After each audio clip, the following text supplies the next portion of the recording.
voltamos com a segunda parte do TV Câmara Entrevista, que hoje conversa sobre Alzheimer com o geriatra Armando Gulo. Geriatra, difícil falar essa palavra, dá um trava-língua. Armando Gulo, que atende no Hospital Antônio Afonso e no Lar Fraterno da Acácia.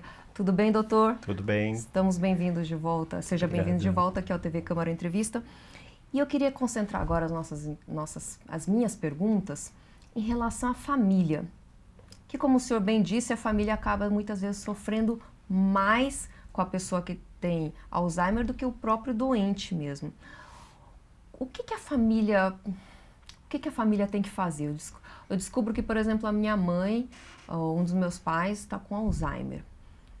Qual é o primeiro passo a ser feito? A família precisa, além de acompanhar o doente nos tratamentos, a família, a pessoa talvez mais envolvida, precisa também fazer um acompanhamento psicológico.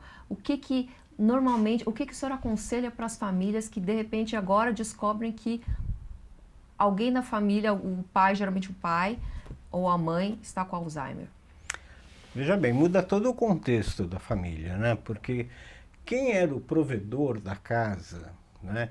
Quem era que comandava a casa, que era ou o pai ou a mãe, de repente passa a ter uma necessidade muito grande a ser suprida, né?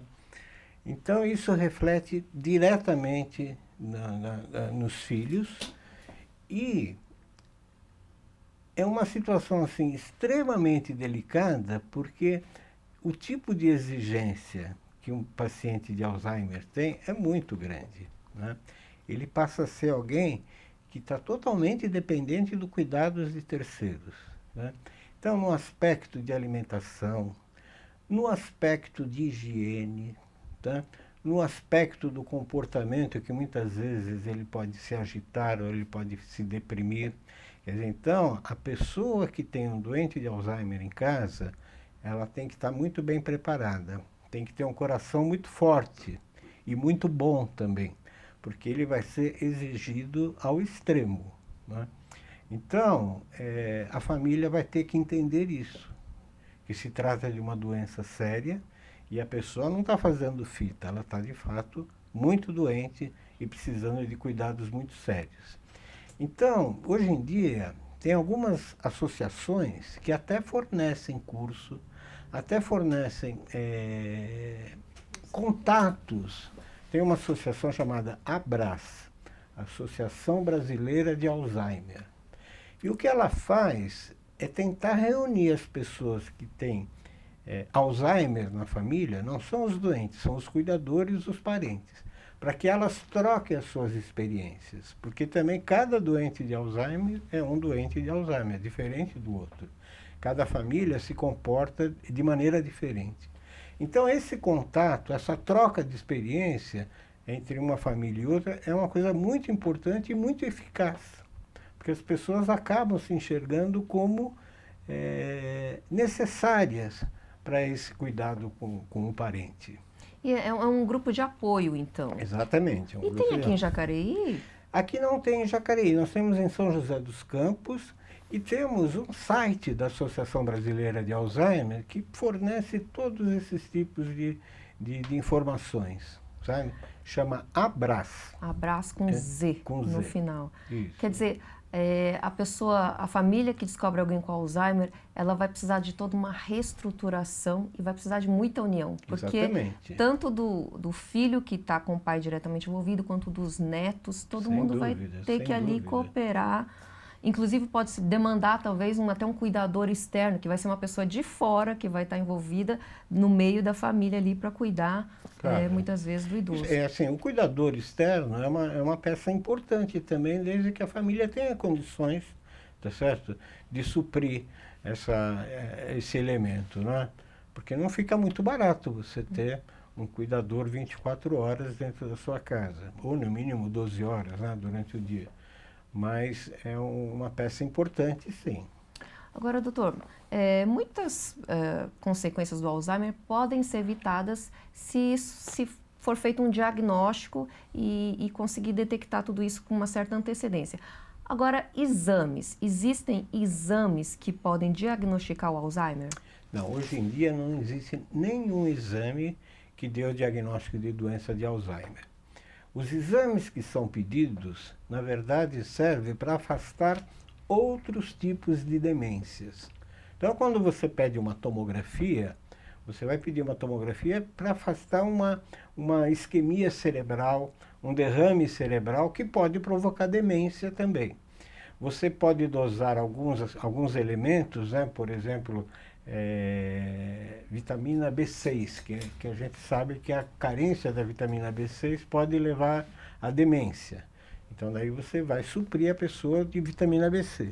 Mas nenhum exame específico dá o diagnóstico de doença de Alzheimer. A única coisa que comprova a doença de Alzheimer é uma biópsia do cérebro, que mostra as alterações definitivas da doença.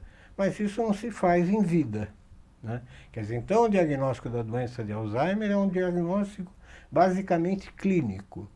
Um médico experiente é capaz de fazer bem o diagnóstico, porque a gente usa uma série de dados, algumas tabelas, alguns testes de conhecimento, alguns testes cognitivos que fazem com que a gente determine esse grau de demência e de doença de Alzheimer. Agora, doutor, o senhor foi servidor público, atuou na rede pública de saúde aqui de Jacareí. A rede pública tem condições de atender os pacientes de Alzheimer aqui na cidade? E mais do que isso, eu me pergunto se a rede pública, quais as mudanças que a rede pública tem que fazer para se adaptar, tendo em vista que nós seremos daqui a pouco tempo uma população que vai ter a quantidade de idosos muito maior que nós temos agora, tendo em vista a expectativa de vida do cidadão brasileiro. Exatamente. Quais as necessidades ou quais as políticas públicas que nós hoje podemos investir para ter um tratamento adequado para nós mesmos amanhã? Então, eu trabalhei durante muitos anos na rede pública, atendi vários pacientes com doença de Alzheimer. Hoje o hospital público, a rede pública tem condições de atender? Ela tem condições porque ela tem especialidades médicas voltadas para esse tipo de atendimento. Quem faz esse tipo de atendimento é o médico geriatra, o médico neurologista e o médico psiquiatra. Quer dizer, então, para fazer o acompanhamento médico, a estrutura pública está bem definida.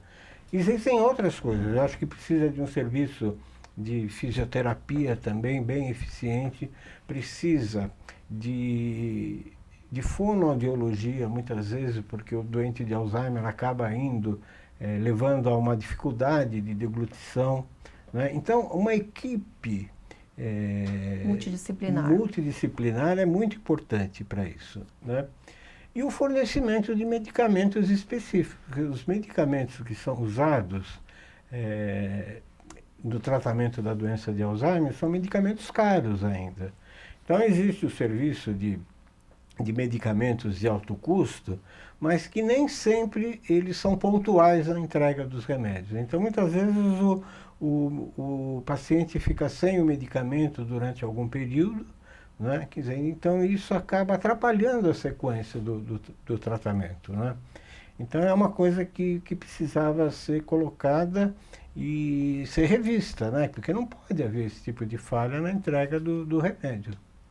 Agora, que tipo de políticas públicas a gente poderia exigir dos nossos governantes, não só em termos municipais, em termos até de legisladores federais, em relação, pensando justamente nisso, que teremos uma população idosa dentro de... O senhor até tem números dizendo que em 2025 seremos quanto por cento de idosos? Eu tenho um número aqui, a expectativa de vida em 1980 era de 62 anos, né? Muito jovem, né? Muito 62 jovem. anos. Então, isso em alguns lugares do Nordeste ainda é uma realidade. Tem regiões que as pessoas são muito pobres, são desassistidas e que a expectativa não passa dos 60 e poucos anos, né?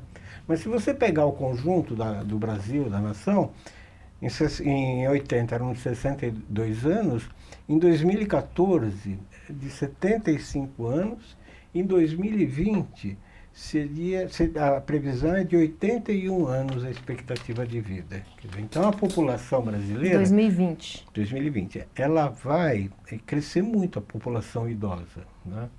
existe até a perspectiva da população idosa se tornar maior do que a população jovem, porque existe também um controle de natalidade, quer dizer, a natalidade está diminuindo. Antigamente as pessoas tinham 4, 5, 6 filhos, hoje tem um, né? Quer dizer, então isso vai fazer com que diminua o número de jovens e aumente o número de idosos. Então, para a sociedade, isso vai gerar um custo muito grande, né? As pessoas já deixam a atividade econômica, né? Vão se aposentar. E o pior que a gente está vendo agora com essa mudança da Previdência é que muita gente talvez não consiga se aposentar. Então, esse pessoal vai viver do quê? Vai viver como? Né? Então, isso vai gerar um custo para a nação muito grande. Estou pensando aqui. Se o Alzheimer estiver ligado à produção cerebral, de repente isso pode retardar o desenvolvimento de doenças, não sei, né? Mas assim, a especialização de quem trabalha com isso, a geriatria, o neurologista, os terapeutas ocupacionais, fonoaudiólogos, psiquiatras, talvez pensando nisso, pensando que teremos uma população idosa, bem idosa, em pouco tempo, que 2020 é daqui a 3 anos, talvez podemos pensar como sociedade em abrir não sei como, favorecer ou dar mais benefícios para quem entrar nessas áreas de saúde. Sem dúvida, eu acho que tem que ser olhada com muito carinho, né? E tem que haver um estímulo para que as pessoas se formem nessas áreas, né? Então, essas equipes multiprofissionais serão importantíssimas no atendimento geriátrico e especificamente no atendimento da demência. É muito importante isso. Com relação a essa parte estrutural urbana, tipo, eu digo mobilidade urbana, em relação à educação, no caso não seria necessariamente do doente, mas educação em termos de sociedade, crianças, famílias, para saber lidar com o idoso, eu acho que de repente é um assunto que a gente poderia pensar também, porque tudo isso visando o pensamento que daqui a pouco seremos nós que estaremos ali. Então, preparar já a criança, preparar a escola ali para saber lidar com o idoso, e o idoso pode ter Alzheimer, saber lidar com essa parte de mobilidade, preparar lugares acessíveis para essas pessoas. O que o senhor lida muito com isso? Sem dúvida. Alguns países da Europa já criam a prática de fazer com que haja uma integração da criança com o idoso. Isso dentro da escola, sabe? Levando as pessoas idosas a frequentarem também a escola para que as crianças enxerguem o idoso como o seu futuro, né? Isso é bem legal, porque o que se tem muito é que a sociedade acaba enxergando o idoso como um estorvo, às vezes, né? Uma pessoa a mais, uma pessoa que está dando despesa, uma pessoa que não produz mais, mas uma interação assim ia promover justamente o contrário, a solidariedade, entender que nós seremos aquele idoso amanhã. Tem que haver uma mudança na cultura, porque hoje você acaba vendo algumas distorções. Por exemplo, o estacionamento do idoso. Quem que para no estacionamento do idoso no supermercado? Será que é sempre o idoso? Ou tem muito jovem que quer aproveitar a vaga vazia, né? E ocupa essa vaga? A fila do banco, né? A gente vê aquele murmúrio. Eu que sou idoso, então quando eu vou na fila, eu pego a fila preferencial, né? Mas a gente acaba ouvindo assim murmúrios, está vendo? Olha, mais um idoso na minha frente. Quer dizer, então, o povo ainda não tem essa cultura de que um dia ele também vai chegar lá. Tá certo? Um dia ele vai receber o que ele já fez pela sociedade, né? Então é dessa maneira que a gente tem que enxergar a terceira idade, né? Como alguém que realmente já contribuiu e muito, né? Formou família, trabalhou, quer dizer, ajudou o desenvolvimento do país, né? Então tudo isso precisa ser valorizado, o que ainda não é feito de maneira ampla. Agora, doutor, que conselho o senhor daria para uma pessoa idosa que esteja nos assistindo, que pode, de repente, está com receio de adquirir o Alzheimer, desenvolver o Alzheimer. E que conselho o senhor daria para a família de quem tem alguém com Alzheimer no seu núcleo familiar? Bom, aquela pessoa que tem uma suspeita de doença de Alzheimer, ela precisa procurar logo um serviço médico, tá certo? Para fazer um diagnóstico correto, né? Eu falei para você no começo da nossa entrevista que existe um quadro chamado déficit cognitivo leve, que não é a doença de Alzheimer, né? Mas se for o início de doença de Alzheimer, essa abordagem tem que ser feita logo para evitar maiores complicações, né? Para a família que já tem um doente diagnosticado, eu acho que ela tem que procurar esses contatos que eu falei da Associação Brasileira de Alzheimer, tá certo? Porque a tendência do paciente do Alzheimer é ter complicações, é ter alterações do comportamento, é ter alteração de humor, né? Então, tudo isso pode gerar conflitos dentro de casa. Então, para evitar esses conflitos, a família tem que estar preparada para absorver essas situações. Então, eu acho que vale a pena procurar conhecer melhor a doença, procurar conhecer outras pessoas que têm Alzheimer na família e trocar esse tipo de experiência. Respirar fundo, não entrar em desespero, sem dúvida, porque tem gente passando pela mesma situação. E, doutor, muita gente precisa readaptar a casa para a pessoa quando você tem alguém com Alzheimer dentro de casa, não é isso? Exatamente. Precisa adaptar arestas ou lugares de segurança. Não só para Alzheimer, hein? Para o paciente idoso, de uma maneira geral, precisa modificar algumas coisas, né? Porque a gente tem que evitar que eles caiam. E a gente sabe que um paciente idoso, lá dos seus 80 anos, já é um paciente, já é uma pessoa mais frágil. E que uma queda pode levar a uma fratura, né? Porque a pessoa já pode ter osteoporose. Quer dizer, então, isso é um cuidado que tem que ser feito em quem tem idoso em casa, não só doente de Alzheimer. É claro que Alzheimer com mais especificações, né? Por causa dessas alterações de comportamento. Então, você tem que evitar de ter objetos pontiagudos, né? Coisas com que ele possa se machucar ou machucar outra pessoa. Fogão, tem que tomar cuidado com o fogão, ferro de passar, degraus. Eu tive uma paciente no passado que ela, durante a noite, durante a madrugada, ela foi até a cozinha e acendeu o fogão e pegou fogo na camisola dela, que era uma camisola de nylon. Você imagina como ela sofreu depois com tanta queimadura. Uhum. Né? Tá certo. O TV Câmara Entrevista vai ficando por aqui. Eu agradeço ao médico geriatra Armando Gulo, que nos esclareceu muitas... Alguma última recomendação, doutor? A recomendação para os familiares: entendam que a doença de Alzheimer é de fato uma doença e precisa ser olhada como ela é, né? É uma doença difícil de você manipular, de trabalhar. O doente, muitas vezes, ele não entende o que está acontecendo, aliás, muitas vezes não, na maioria das vezes ele não entende, e então precisa ter muito amor e carinho para lidar com esse tipo de pessoa.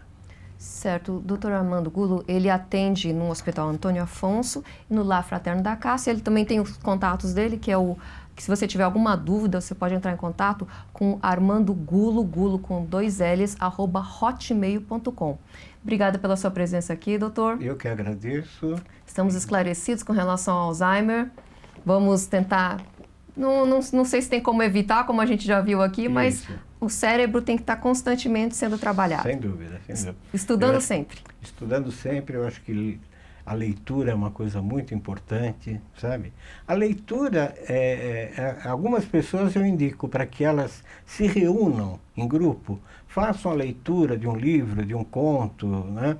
De um romance, e depois discutam em cima do que foi lido, sabe? Então, isso não só dá o prazer que a leitura te dá, mas também faz você refletir e acaba abordando a leitura de uma maneira diferente. São chamados clubes de leitura. Exatamente. Que ajuda a gente a ler e a discutir, entender melhor até o ponto de vista da outra pessoa. Sem dúvida. É isso aí, TV Câmara Entrevista fica por aqui. Obrigada pela sua participação, pela sua presença aqui conosco. Não se esqueça de ler, de assistir e compartilhar o nosso conteúdo no YouTube, em youtube.com/TV Câmara Jacareí, ou também na nossa fanpage do Facebook, facebook.com/TV Câmara Jacareí. Não se esquecendo também que agora nós temos um perfil no Instagram, procure por Câmara de Jacareí. Eu, Cibele Sugano, te vejo no próximo TV Câmara Entrevista. Não saia daí, continue com a programação da TV Câmara Jacareí, a TV pública da cidade.